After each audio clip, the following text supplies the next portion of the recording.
Hello, I'm Nancy Smith Maddox on Shine Your Light Radio Ministry on WYTV7 in Charlotte, and I'm so excited to have you. I hope our audience enjoys our interview today.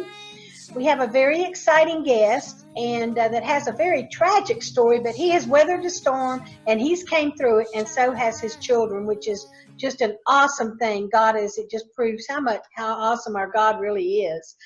Shine Your Light is a radio ministry that is broadcast on WYTV7, and we actually allow people that we interview to shine your light. We want you to shine your light into the world, and we have a global audience, a couple of million people that are global audiences that watch our broadcast, and I'm so excited about that. So without further ado, let me introduce my special guest tonight, Mr. Brian Wulf, W-U-L-F.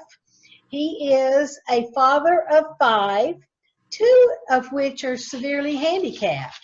And he has an organization called the Adam and Matthew Group for Dads and Families.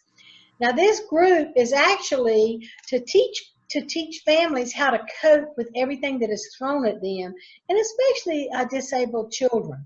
You can get by it. You can get through it if you open your heart and listen to God and do everything that you are supposed to do. It's just awesome. So one of his sons was diagnosed with a rare disorder that included multiple disabilities. One of them was a hearing and vision impaired with a vital organ dysfunction. Had Respin's disease, and I apologize if I've mispronounced that, but Brian will help us with that. He was one of the first patients to receive the diagnosis in the United States. And when his 5th child, he has 3 in between, Adam and Matthew, also was diagnosed with Zerwelger's syndrome. So he's made that through that too. So they've had a beautiful life, and they've done really, really well. So without further ado, let's get started. Mr. Brian, tell us a little bit about yourself. Well, thank you, Nancy. It's a pleasure to be on your program. Yes, my oldest son, Adam, is actually our 2nd child, and his diagnosis was infantile Rett syndrome. And he was one of the first patients in the United States to receive that diagnosis. And what Matthew has is a very similar. They have it's a parent disorder called paroxysmal biogenesis disorder, or PBD. And his is actually called Zellweger's syndrome, just like the actress Renee Zellweger. It's the same name. Dr. Zellweger is the one who discovered it, and hence the name. But it's a much more severe form of PBD, and Matthew has basically thrived considering the odds. He was born completely deaf and blind with multiple dysfunctions, and doctors told us he really would not live much past 6 months. Well, your family has been so much. Adam is the oldest, and Matthew is the 5th child, which I assume is the youngest. Who are the 3 that are in between? Well, Adam is actually our 2nd child. Okay. Yeah, so we have Benjamin, who is my oldest son, and he made me a grandfather. And my daughter, Deborah, is right in the middle, and she also made me a grandfather. And my son, Joseph, is our 4th, and he also made me a grandfather. So I like to tell people I have 3 kids who are older than I am. Well, God has really blessed you. We're a pretty big family. Yeah. God has really blessed you. You've been through a lot. Well, let's get into the meat of the story. How did you know something was wrong with Adam? And how do you recall how you felt? It was he did not seem to be hearing normally, and we weren't sure. But when he was a few weeks old, he had a seizure or a convulsion, and he started bleeding on his brain. And we rushed him to the hospital. And he had a number of things that started to go wrong. And he was actually in intensive care for 8 days. But they didn't really determine what was wrong with him. But he did become stable, so he went home. And we did discover when he was several months old that he was hearing impaired. He was diagnosed as legally deaf. And we enrolled him in a deaf-blind school, actually a deaf school for the deaf first. Later, he attended the deafblind school. He also had vision impairment, but other than that, he seemed like a fairly healthy, normal little boy.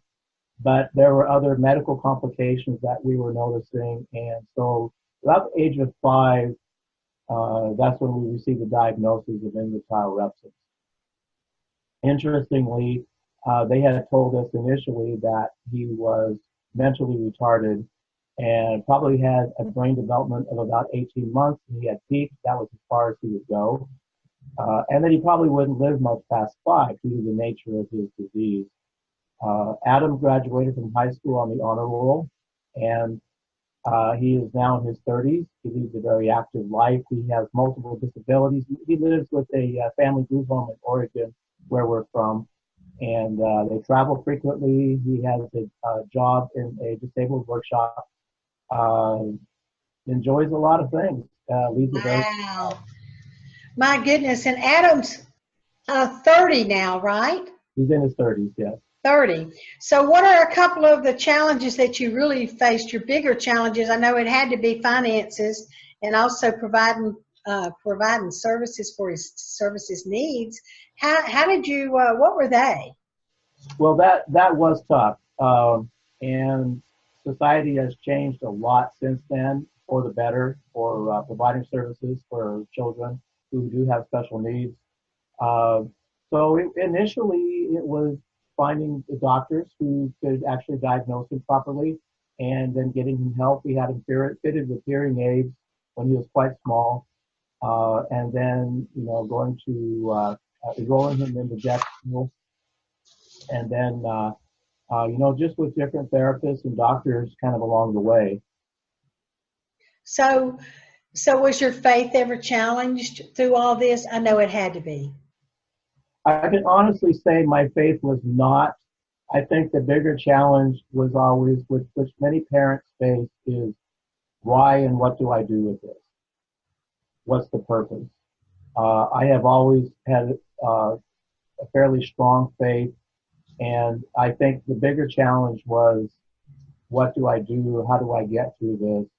How do I take care of my family? Wow. Well, you're certainly a beautiful and awesome man of God. Wow. With such a large family, what were some of the challenges making it all fit together and to help Adam's needs, to serve Adam's needs? One of the bigger challenges in a situation, we had 3 small children, one after the other. So having Adam having particular needs when he was little, things like family trips.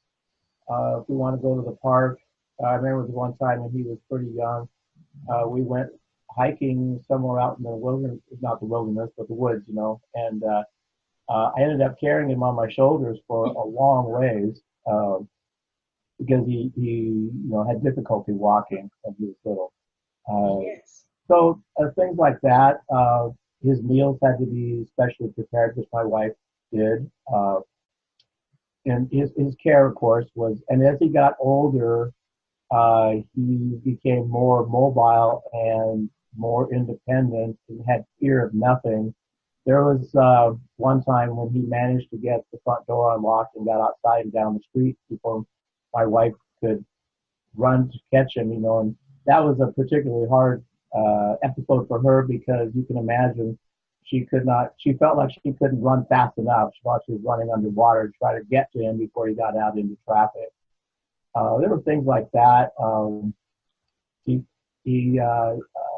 just had to be really conscientious of watching him and guarding him all the time. Of course. So when you were expecting your 5th child, Matthew, did you and your wife have any concerns that this rare disease? Actually, did not, because an awful lot wasn't known about the disease at that time. There has been so much more research, and there are actually quite a number of children in the United States who have received this diagnosis, and a lot of it is because with the internet, doctors can research certain symptoms, and there are tests now for the disease. And when we had our children, there wasn't. So we kind of figured we, had one incident that was kind of a wild card. Didn't really have any reason to expect it to happen again, especially we had three other very healthy children. But it is a recessive trait, and you have, both parents do have to carry the recessive trait. It's kind of a Northern European. I don't explain it all that well, but I'll tell you what I know. Uh, Both parents do have to be carriers, and every pregnancy there's like a 1 in 4 chance that the child could be affected. And when I say affected, that's very important because with this particular disease, children are all affected a little bit differently. There's some children who are very mildly affected. There are children who are profoundly affected. Yes, sir. Wow. Well, you sure have come through with flying colors. You've raised your beautiful family. Now, I understand that Matthew has a book, which really excites me. I am a publisher, and I've published 3 books myself. But you say that Matthew's books deals a lot with his faith and his awareness of his disability, his disease and his disability, expected short lifetime, and his desire to make a difference for others with disability. So tell us a little bit about Matthew's book and how that impacted your decision to start a nonprofit. Well, I'd be happy to, but I need to probably explain a little bit more of Matthew's life for you.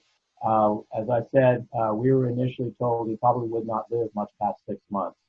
When he was 4 months old, he was failing to thrive, and doctors told us that he didn't have much longer. At that time, we had found a doctor in Spain who had been researching this disease and been treating it by analyzing the blood levels of different different things that were needed for essential for health.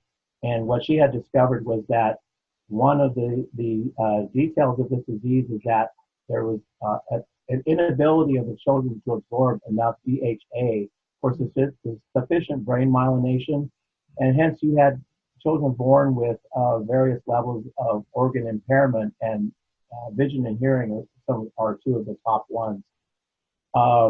Anyway, we took him to see her in Spain, and she worked with him, and his health started turning around. She started giving him a product called DHA-EE, which is manufactured in Japan. It's the purest form of DHA that is available, and it's exactly what his body needed. So Matthew went from a 4-month-old child who was failing to thrive, and in 2016, Matthew graduated from high school with a 4.0. He has written a book, which I'll show you in a minute, and he has composed close to 40 pieces of classical music. He's now working on his 2nd book, which deals with the mathematics of creation. It's way over my head. I can't explain it to you any better than that. He's quite bright.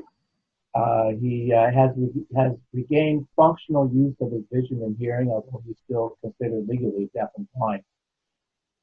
So he cannot speak, so he communicates through facilitated communication devices and through his computer keyboard.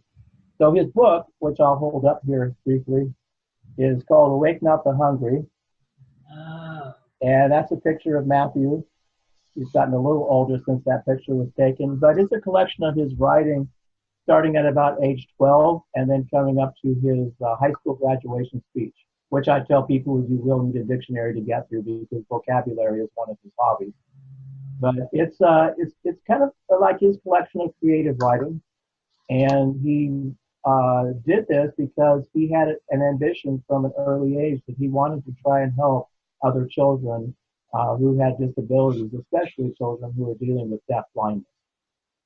One of the things that Matthew did when he was somewhere around 10, I think, was he decided that he wanted to make a difference in his community by promoting awareness of the need for good deafblind teachers. So he decided he was going to write to Mrs. Bush when George Bush was president. And he wrote to her and introduced himself and asked her to send some good teachers to North Carolina. And we didn't think much of it. My wife mailed it, and several weeks later, she got a call from the White House. Mrs. Bush's personal secretary had reached out and thanked Matthew for writing, and then a few days later, received a nice package of souvenirs and a letter from Mrs. Bush. So my esteem for her just shot way up. You know, regardless of what anyone thinks of her husband's politics, I just thought that was really tremendous for as busy as she had to be to take time out to write to one little boy who wrote to her like that. So, you know, he decided that he liked to write, he loves to write, and he has an ability to do it. And so he wanted to put together a collection of writing that would be encouraging to other people. Wow, I love that, and I love the title, "Awake Not the Hungry." I love that. So, how did this impact you to start the nonprofit, which is AMG4D? Let's talk a little bit about that now. Yes, and I'm glad you mentioned the book because, oh, the title, I mean, because that is Matthew chose the title, and what it stands for is Matthew said that every person born has an inner desire to learn and succeed, and an inner hunger to contribute to the community, to family, to society. And so he said, if you're not going to feed it, do not awaken that hunger. So hence the title, Awake Not the Hungry. I think it kind of grabs you. Yes. But about 3 or 4 years ago, I started taking a kind of a look at my life. I saw 60 kind of coming up kind of fast, and my family was grown and growing, and I thought, what do I want to do with the rest of my life? I have been a landscape designer and contractor for most of my career. I started business when I was 22, and I really enjoy what I do, and I've had just met tremendous people all through the years. But I felt like I want to do something that was meaningful, that would make a difference, and especially something that would represent the just the benevolence that I had felt from Jesus Christ all through my life, helping me cope with all the different things that especially a father goes through with special needs. You know, the mother has what she experiences, the siblings experience different things, and the father has things he experiences too. And because I am a father and a man, I relate very well to that. And I remembered a lot of times that were just very lonely and very isolated, especially when you have a child with a very rare disease. People get scared. It's a little bit like cancer, even though it's not contagious. People are like, I not real comfortable having my children around. You know, your child. They don't come right out and say that usually, but you notice that things there's gaps that start growing, start distancing. And I had to learn a lot of things the hard way. I had no preparation. I was 23 when Adam was born, so I went overnight to being just a typical dad to now a father of a child with special needs, and at times severe special needs. And Well, sorry.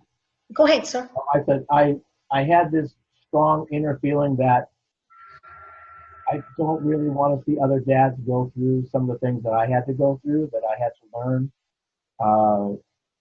And so if I can make a positive difference, that's what I wanted to do. Absolutely. And that's really what it's all about, is trying to help other people get through the same things that we've been through. And of course, real talk and real life stories always help people know that they're not alone in their situation. So helping special needs families is really, really important. I just want to tell our audience that I hope you're enjoying the interview. We're on WYTV 7 in Charlotte, North Carolina, and I'm in Little Rock, Arkansas, doing Shine Your Light Radio Ministry. We are a nonprofit, and we do take donations, and we use our donations for a lot of things, like Special Olympics, community things, and lots of things. So we would love it if you would help us promote those events that we do, and also plant a seed into WYTV 7. Brian, I want to talk a little bit about what you talk about when you have your events for the nonprofit for AMG4D. I want to talk a little bit about that and how you elaborate on your children's lives and what's happened, which I know is so important to everyone that's listening to you. Thank you. Yeah, Let me explain just briefly first that since I started AMG4D, we've since expanded to now we call it the Adam and Matthew Group for Dads and Families because we're doing a lot more events and programs to support this. And we also have a third division that we just got off the ground in the past few months, and it's growing right now, which we call our Research and Wellness Resource, which is going to become a growing interactive facilities that parents and people can interact with and interact with doctors and specialists and researchers, especially in the field of brain disorders and rare diseases. So I speak, I'll talk before any group that will have me, whether it's a church or a community group or a medical clinic. And very often I am speaking before parents who have received a diagnosis. And what I explain to people is that when in one sentence that the doctor tells you what's wrong with your child, your life crumbles into a pile of broken bricks and debris. Everything changes. And you're left with, how do I rebuild out of this? And so my message to parents is that this experience is not meant to destroy you, even though you feel like your life has faced some destruction. It was meant to create you. You will not lead a normal life raising your special needs child, but you can lead an extraordinary life. You will meet people you never dreamed of meeting. You may go places you would never thought of. You'll experience things, and you'll celebrate triumphs that 3/4 of the community is not even aware of. Special needs family members generally statistically affect 1 out of 4 families. 1 out of 4 families is dealing with a special needs family member living in the home. So it's pretty big. You know, it's a pretty big impact when you consider, we're everywhere within the community. We're working alongside people in their jobs. We're shopping next to you in the grocery store. We're driving on the same roads and we're eating in the same restaurants as you, but we're leading a different life. Wow. Well, is there a possibility of you going national or maybe even globally with AMG4D? Because it seems to me if the White House already has Matthew's book, that maybe you could get some traction from the federal government to move forward to help other families. That is my goal. I really want to see AMG4D really outlive me to become my legacy. And yes, actually, I do have a number of people in other cities around the country who are interested in starting support groups and chapters in their areas. We just feel like we need to get a little farther along with what we're doing here in Charlotte before we can be supportive of people starting in other areas. But yes, there is a need everywhere, in every city in the country, but in every city in the world, in every country in the world. Some of the statistics that you can learn about are staggering. At this particular time, there's over 100 million people in the world waiting for a wheelchair without access to one. So that's a huge number of people, and there's a number of organizations that are working to try and provide wheelchairs for people in need. The need is so much greater than the ability there is to meet it. And we try to partner with a lot of these different organizations to promote what they are doing, if they can help promote what we are doing, because I believe that together we are stronger. Together we can do more than one alone. So that is one of our major efforts, to reach out to other works, other organizations, other nonprofits, other ministries, and say, hey, we're here to help you promote what you're doing. Yes, sir. One of the fellows that we work with is a young man in South Africa who has severe diagnosis with Asperger's syndrome. And at age 15, his life got pretty dark. And he spent a year with his parents. His parents took time off from their careers to spend a year with him traveling to Ecuador and Africa, photographing birds and wildlife. He has produced an awesome coffee table type book of photography. And so we are representing him in the United States to try to help promote his book because he's now 21 years old and, in a sense, trying to make a living to support himself with his ability to photograph and create works of art like this. So we have things like that we promote and we offer people can obtain through our resources, through our website.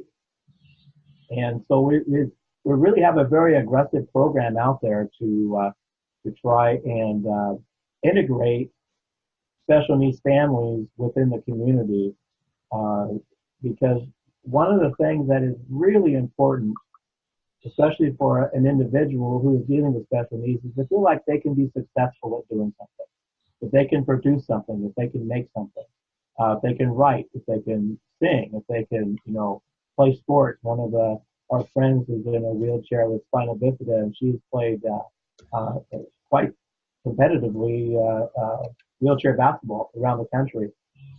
But that feeling of being able to accomplish something is very important for the special needs individual, but also for the families that are caring for special needs individuals. Yes, sir, absolutely. That's very, very important.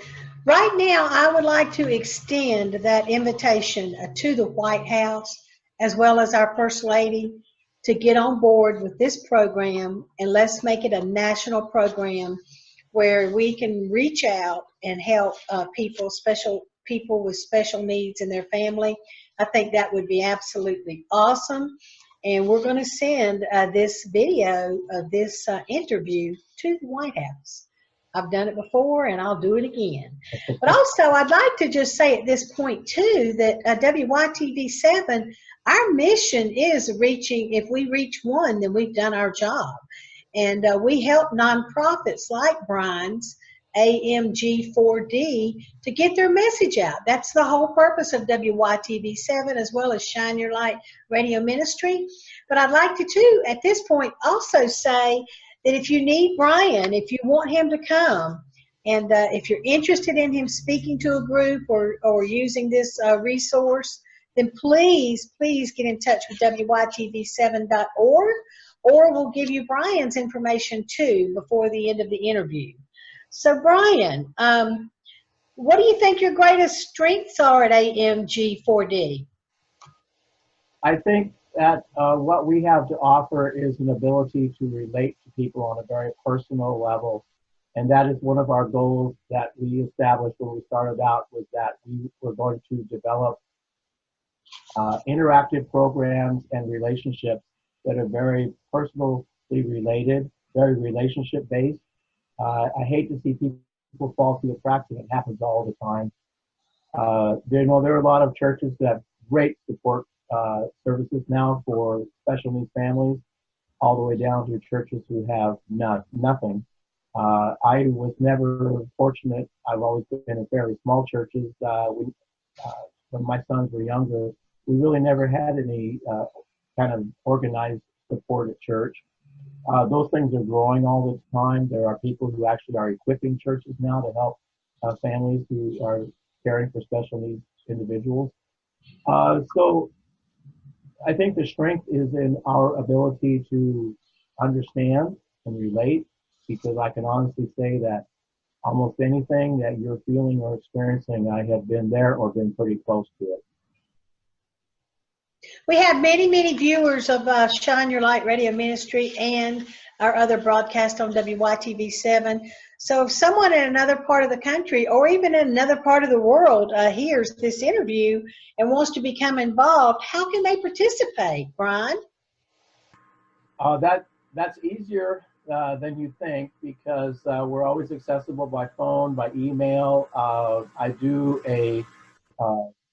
it's probably about twice a month, although eventually it will be weekly. I do a weekly essay which goes out to our mailing list, which actually includes several different countries now. And it always deals with some aspect of special needs and special needs parenting or special needs awareness. We do personal coaching, we do mentoring. Here in Charlotte, we do educational seminars.